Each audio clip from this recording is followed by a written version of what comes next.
Шалқан ертегісі.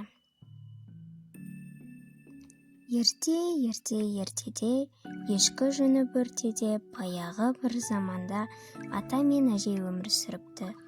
Олардың үлкен бақшасы бар екен. Бір күні ата сол бақшаға шалқан егеді. Бір-екі айдан кейін шалқан үлкен болып өседі. Ата үлкен өскен шалқанға аңырқай қарап тұрып қалады. Ол шалқанды ары тартады, бері тартады, шығара алмайды. Ата, енді не істеймін деп ойланады. Сөйтіп ата әжені көмекке шақырады.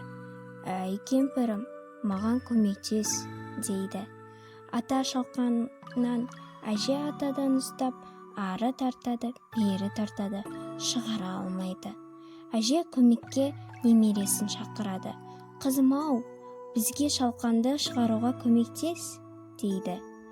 Ата шалқаннан, әже атадан, қыз әжеден ұстап, үшеуі бірге ары тартады, бері тартады, шалқанды шығара алмайды. Қыз көмекке итін шақырады. Мойнақ, бізге көмекке кел, дейді. Содан кейін ата шалқаннан, әже атадан, қыз әжеден, ит қыздан ұстап, шалқанды ары тартып, бері тартып, тағы да шығара алмайды. Ит мысықты көріп, оны да көмекке шақырады. Мысық, жалқауланбай, бізге келіп көмектес, дейді. Мысық құйрығын бұлаңдатып көмекке келеді. Мысық иттен, ит қыздан, қыз әжеден, әже атадан, ата шалқаннан ұстап, бесеуі бірге шалқанды ары тартып, бері тартып шығара алмайды. Мысық жүгіріп кетіп бара жатқан тышқанды бас салып айтады.